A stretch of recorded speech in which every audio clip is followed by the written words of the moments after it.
السلام علیکم دوستوں، ویلکم ٹو یوٹیوب چینل۔ قدیم مصر یا ایجپٹ دنیا کے تاریخی تمدنوں میں سے ایک عظیم اور پرانا ملک ہے۔ اس ملک کی تاریخ میں فیروز کا دور خاص طور پر دلچسپی کا حامل ہے۔ اس ویڈیو میں ہم قدیم مصر کے فیروز اور ان کی کامیابیوں پر غور کریں گے اور جانیں گے کہ ان لوگوں نے کتنی ترقی حاصل کی اور کتنے مقام عزت پر پہنچ گئے۔ دوستوں، قدیم مصر کا آغاز حضرت آدم علیہ السلام کے بیٹے حضرت شیث علیہ السلام کے زمانے میں ہوا، لیکن ہمارے لیے جو زیادہ اہم ہے وہ ہے قدیم مصر کا تاریخی دور جو 3100 BC سے لے کر 30 BC تک پھیلا۔ اس دور میں فیروز یعنی اس وقت کے حکمران مصر کی حکومت میں قائم رہے۔ ان فیروز کی کہانی، ان کی تاریخ اور ان کی کامیابیاں آج بھی ہمارے لیے معلومات اور دلچسپی سے بھری ہوئی ہیں۔ فیروز نے اپنے دور میں تجارت، علم، حکمت اور حکومت میں کامیابیاں حاصل کی۔ دریائے نیل کے آس پاس بسا ہوا قدیم مصر ایک فرٹائل زمین میں شمار کیا جاتا تھا، جہاں فیروز نے زراعت، پانی کی تجارت اور مزید شعبوں میں ترقی حاصل کی۔ اس کے علاوہ انہوں نے مصری تمدن کو پیرامڈز اور مزید حیرت انگیز بناوٹ میں مبتلا کیا۔ دوستوں، قدیم مصر کے فیروز نے پیرامڈز بنانے میں اپنی مضبوطی اور تجاویزات میں ہنر دکھایا۔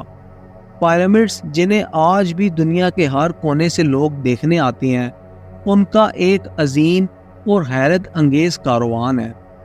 ان پیرامڈز میں فیروز کے مرنے کے بعد ان کی قبریں بنتی تھیں، جو ان کے لیے آخرت میں آسانی اور عیش و عشرت کا نظام قائم کرنے کا مقصد رکھتی تھی۔ اس تجویز میں ان کا علم اور مزاج کا عمل دکھائی دیتا ہے۔ دریائے نیل قدیم مصر کے لیے رزق کا ایک ضروری سرچشمہ تھا۔ فیروز نے اسے اپنے فائدے کے لیے استعمال کیا اور مصر کی زمین کو بہتر بنایا۔ دریائے نیل کے کنارے پہ بسے ہوئے مصر نے اپنی زراعت، پھل اور سبزیوں میں عظیم ترقی حاصل کی۔ فیروز نے اسے اپنے معاملات میں استعمال کرتے ہوئے تجارت میں بھی بہتری کی۔ قدیم مصر کے فیروز علمی اور حکمتی ترقی میں بھی آگے تھے۔ انہوں نے طب، حساب کتاب اور فلک کی تجوید میں کافی اضافہ کیا۔ دریائے نیل کے کنارے پہ بنائے گئے آبزرویٹریز میں فیروز نے ستاروں اور فلک کے علم میں اضافہ کیا، جو کہ ان کی حکومت اور معاملات میں کافی اثر انداز ہوا۔ دوستوں، فیروز نے اپنی حکومت میں دینی فکر اور امن کا پیغام دیا۔ ان کی تاریخ میں پولیتھیزم یعنی مختلف دیوی دیوتاؤں کی پوجا کافی مشہور تھی، لیکن پھر بھی انہوں نے اپنے ملک کو امن اور انصاف کے ناقص نظام میں چلایا۔ یہ امن کا مزاج مصر میں رواج بن گیا اور فیروز نے اپنے علمی اور دینی علم کو استعمال کر کے اپنے ملک کو کافی بہتر بنایا۔ قدیم مصر کے فیروز اپنی سیاست اور سیاسی حکمت میں کافی ماہر تھے۔ ان کی تجزیاتی صلاحیت اور معاملات کا تجزیہ دنیا بھر کے لوگوں کو حیران کر دیتا تھا۔ دریائے نیل کے آس پاس قدیم شہروں کی تعمیر اور ان کی تجاویزات میں بھی فیروز نے اپنے اثر کو دکھایا۔ قدیم مصر کے فیروز کی کامیابیاں آج بھی ہمارے معاشرے میں اثر انداز ہیں۔ ان کی بنائی ہوئی پیرامڈز جو آج بھی موجود ہیں، دنیا بھر کے لوگوں کی توجہ حاصل کرتی ہیں۔ ان کی علمی اور حکمتی تجزیات آج بھی طب، فلک اور حساب کتاب میں استعمال ہوتی ہیں۔ قدیم مصر کے فیروز نے اپنے دور میں ترقی اور کامیابی حاصل کی۔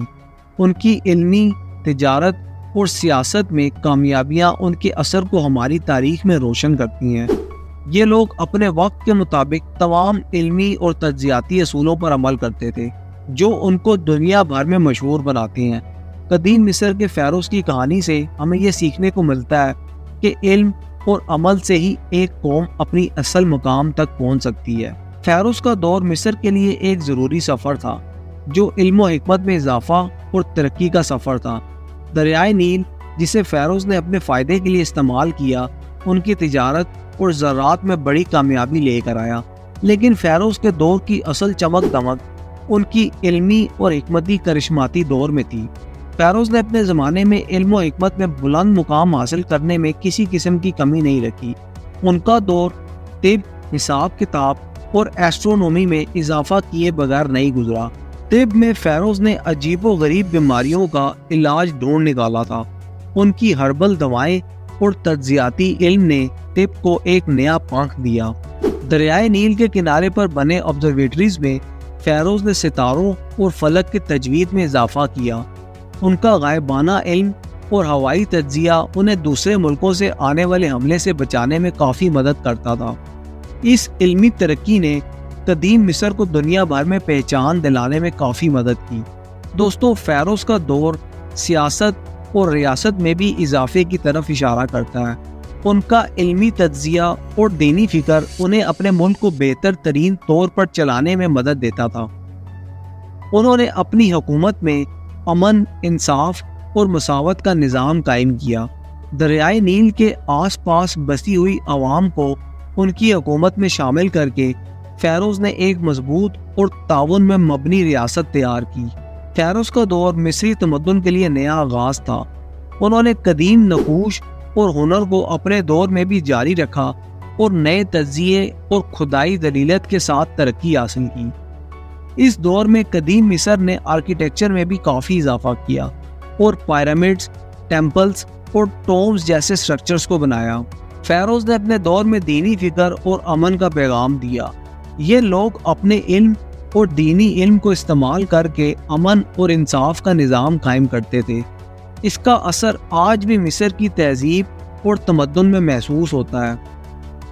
لیکن وقت کے ساتھ قدیم مصر کے فیروز کی طاقت کمزور ہوتی گئی۔ دریائے نیل کے آس پاس اور بھی تاریخی تمدنوں کی طرح فیروز بھی دوسرے ملکوں سے آنے والے حملے کا شکار ہوئے۔ الیگزینڈر دی گریٹ کے آنے کے بعد فیروز کی حکومت ختم ہو گئی اور مصر پر مختلف حکومت قائم ہو گئی۔ قدیم مصر کے فیروز کی امر کہانی ہمیں یہ سکھاتی ہے کہ علم و حکمت، دین اور ریاست میں بلند مقام حاصل کرنا مشکل نہیں، اگر انسان اپنے مقصد کے لیے سچائی اور استقامت سے کام کرے۔ دریائے نیل کے کنارے پر بسی ہوئی مصری تمدن نے دنیا کو اپنی علمی اور حکمتی عمل کا ثبوت دیا۔ قدیم مصر کے فیروز کا دور ایک مثال ہے تاریخ میں علم و حکمت کی بلندیوں تک پہنچنے کا۔ ان کی ترقی اور کامیابیاں آج بھی ہمارے لیے کافی مشہور ہیں۔ یہ لوگ اپنے وقت کے مطابق تمام علمی اور تجزیاتی اصولوں پر عمل کرتے تھے، جو ان کو دنیا بھر میں مشہور بناتا ہے۔ ان کی کہانی ہمیں یہ ثابت کرتی ہے کہ اگر انسان اپنے ارادے میں پکا ہے تو مشکلیں صرف ایک راستے کا حصہ ہیں، نہ کہ رکاوٹ۔ تو دوستوں، یہ تھی ہماری اب تک کی ویڈیو۔ امید ہے آپ کو پسند آئی ہوگی۔ ایسی مزید انٹرسٹنگ ویڈیوز دیکھنے کے لیے ہمارے چینل کو سبسکرائب کریں اور ساتھ ہی لگے بیل کے بٹن کو پریس کر دیں تاکہ ایسی مزید انٹرسٹنگ ویڈیوز آپ تک پہنچتی رہیں۔ اب تک کے لیے اتنا ہی، ملتے ہیں اگلی ویڈیو کے ساتھ۔ تب تک کے لیے اللہ حافظ۔